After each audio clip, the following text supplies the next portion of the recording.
ये एक छोटी सी टेबल है और इसी टेबल से रिलेटेड ये टेबल है, इसके अंदर फॉर्मूला लगा के सेम वैल्यू पिक की हुई है। तो हम इस टेबल को कॉपी करते हैं और सबसे पहला ऑप्शन देखते हैं ऑल।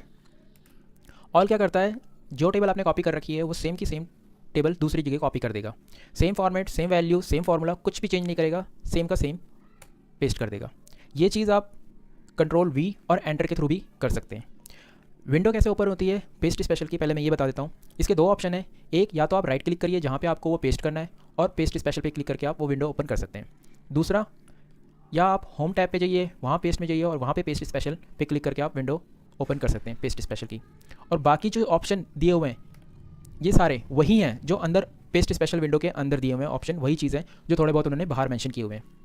या फिर इसका शॉर्ट कमांड आप यूज़ कर सकते हैं कंट्रोल ऑल्ट और वी, इससे भी आप इस विंडो को ओपन कर सकते हो और सबसे ईजी तरीका यही है कंट्रोल ऑल्ट और वी। ठीक है, हमने ऑल करके देख लिया, अब हम फॉर्मूला करके देखते हैं। फॉर्मूले के लिए हम यहाँ पे पेस्ट करते हैं। फॉर्मूला क्या करता है, यहाँ पे उसने फॉर्मूला तो पिक किया बट साथ में फॉर्मेट भी चेंज कर दिया। एक्चुअली में फॉर्मेट उसने चेंज नहीं किया है, यहाँ पे कोई फॉर्मेट था ही नहीं, तो इसीलिए उसने यहाँ पे से फॉर्मूला पेस्ट किया और बाय डिफ़ॉल्ट जो इन सेल के ऊपर फॉर्मेट था उसने वही फॉर्मेट रहने दिया।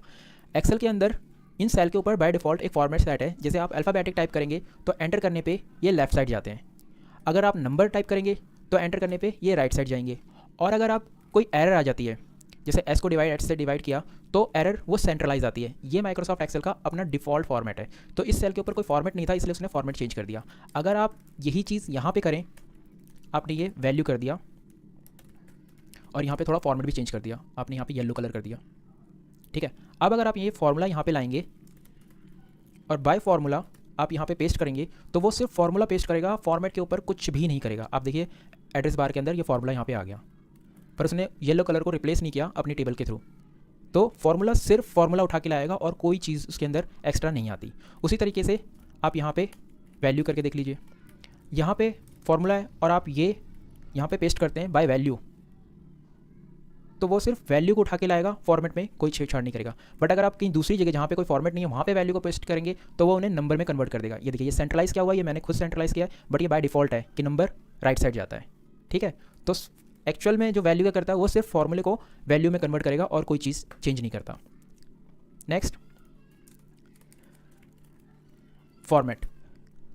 आप जब ये विंडो ओपन करेंगे तो फॉर्मूले वैल्यू के बाद एक फॉर्मेट ऑप्शन होता है। फॉर्मेट क्या करता है, आपने कोई टेबल बनाई है उसके अंदर आपने बहुत अच्छी फॉर्मेटिंग कर रखी है, बहुत मेहनत से उसके अंदर अलग अलग कलर कर रखे हैं, और अब आप वही फॉर्मेट दूसरी टेबल पे करना चाहते हैं, तो अगर आप दोबारा से सब कुछ करेंगे तो आपका बहुत टाइम वेस्ट हो जाएगा। बट बाय फॉर्मेट आप उस चीज़ को 1 मिनट 1 सेकंड में कर सकते हो। आप उसे क्लिक कीजिए और एंटर कीजिए तो वो सिर्फ उस टेबल से उस फॉर्मेट को दूसरी जगह ले जाके पेस्ट कर देगा, तो इससे आपका बहुत सारा टाइम बच जाएगा। अब है वैलिडेशन। वैलिडेशन से पहले आई थिंक कमेंट होगा, तो हम कमेंट देख लेते हैं। कमेंट्स के अंदर क्या होता है कि आपने किसी टेबल पे बहुत सारी कमेंट्स लगा रखी हैं और वही कमेंट्स आप दूसरी टेबल पे लगाना चाहते हो, तो इस कंडीशन में अगर आप कमेंट्स का बटन यूज़ करेंगे, उस पर क्लिक करके ओके करेंगे तो वो उस टेबल से सिर्फ उन कमेंट्स को दूसरी जगह ले जाएगा। जैसे यहाँ पे सब कुछ ब्लैंक है, सिर्फ वो कमेंट्स को उठा के लाया है, तो ये भी बहुत ही यूज़फुल है। अगर आपने कोई कमेंट्स लगा रखे और आपको बार बार दूसरी टेबल पर वही कमेंट्स लगानी है तो आप बस एक पेस्ट स्पेशल के थ्रू एक क्लिक से उसे ट्रांसफ़र कर सकते हैं ईजिली। अब है डेटा वैलिडेशन, जो कि वैलिडेशन को मूव करना है। डेटा वैलिडेशन क्या होता है, एक छोटा सा मैं आपको एक्सप्लेन कर देता हूँ। किसी भी एरिया पे आपने रिस्ट्रिक्शंस लगा रखे हैं कि लिमिटेड वर्ड ही उसके ऊपर टाइप हो, तो उसे कहते हैं डेटा वैलिडेशन। और डेटा वैलिडेशन में बहुत सारी चीज़ें हैं, जब हम उस डेटा वैलिडेशन टॉपिक पे जाएंगे तब वहाँ पे सब कुछ 1 बाय 1 देखेंगे। अभी यहाँ पे मैंने ये लिस्ट है, इस लिस्ट को यहाँ पे डेटा वैलिडेशन के थ्रू लगा रखा है कि इसमें सिर्फ ABC ही आना चाहिए और कोई वर्ड नहीं आना चाहिए। अब अगर कोई इसमें D प्रेस करता है तो वो मना करेगा कि ये इनवैलिड वर्ड है, E प्रेस करता है तो वो इवन A B से अलग कुछ भी प्रेस करेगा, 1 2 3 न्यूमेरिक हो, अल्फ़ाबेटिक हो, कोई सिंबल हो, वो कुछ भी इस एरिया में नहीं लेगा, क्योंकि इस एरिया के अंदर सिर्फ ABC ही है, वो भी डेटा वैलिडेशन के थ्रू फिक्स किया हुआ है। अब यही डेटा वैलिडेशन मुझे दूसरी जगह ले जाना है, तो मैं पेस्ट स्पेशल से वैलिडेशन पे क्लिक करूँगा और ओके करूँगा तो वो सिर्फ वैलिडेशन लाएगा। वहाँ पे जो मैं ऑलरेडी पेस्ट कर चुका हूँ वो चीज़ नहीं लाएगा, वो सिर्फ वैलिडेशन लाएगा। तो यहाँ पे जो वैलिडेशन है उसने वो पिक कर लिया इस एरिया में। अब यहाँ पे वहाँ पे B है, मैं यहाँ पे C कर दूँ तो कोई फ़र्क नहीं पड़ता, लेकिन मैं इस एरिया में सिर्फ ABC ही टाइप कर सकता हूँ।